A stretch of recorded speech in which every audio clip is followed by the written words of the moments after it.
Today I'm going to make myself a water heater for the chickens outside. I do have this nifty bucket that does heat up on its own. You basically would leave this thing plugged in and it's supposed to warm it up, but in sub-zero temperatures this thing does absolutely nothing. It freezes right over. The very bottom of it will be just slightly warm. And yeah, that's a 60 watt, which honestly is not a whole lot when you get sub-zero weather. So I found this thing at the junkyard. I thought, well, sweet, I can use this thing for my gasifier that I built to cool the gas down, but it still had the heater up inside here, and it had this doohickey on there. Salvaged myself some switches and stuff, but yeah, I'm gonna use this little the deal that went inside of here to heat the oil that filled this, and use that to make a very nice and powerful heater for when the temperatures get in the sub-zeros. So as you can see here, I've already got this thing wired in.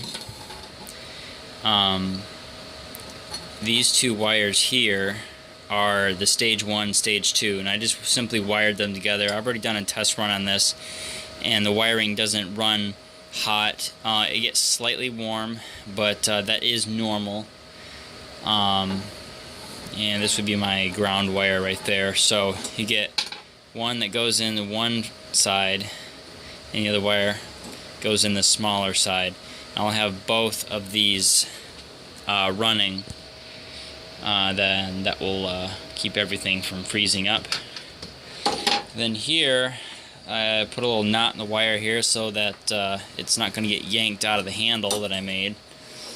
I'm not sure if I'll put a hook on here or not. That'd probably be a good idea to put a little hook on there, hang it on the fencing outside, and I'll probably put some silicone around this. It's a little tougher than my hot glue gun, but I'm gonna hot glue all this stuff here and just kind of seal it off, make sure no weather can get to it, and I'll butt this up to this, tack it with a welder, and then I'll put silicone around it.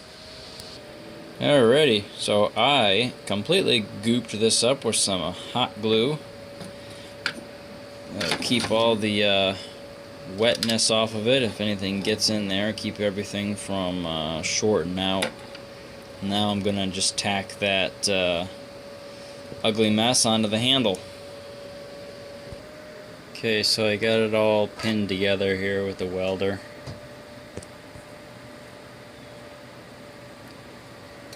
I just popped it in 4 places. The last thing I've got to do is silicone in the corner there between the handle and the head unit, and then I'll silicone here and I'll be all done. Alrighty, it's all set and finished. I'm just going to let this thing sit here and dry. I'm not going to touch it. I really need this thing to dry up. So this is high temp silicone, by the way. So I put it all the way around this. So yeah, completely sealed unit. I think I'm going to tack like maybe a hook on the end of this so I can hang it on something, like either the fence outside or just a nail inside the chicken coop while this whole thing is heating the water. So there you have it. This whole thing was free except for the electricity I used to weld it together. So cha-cha.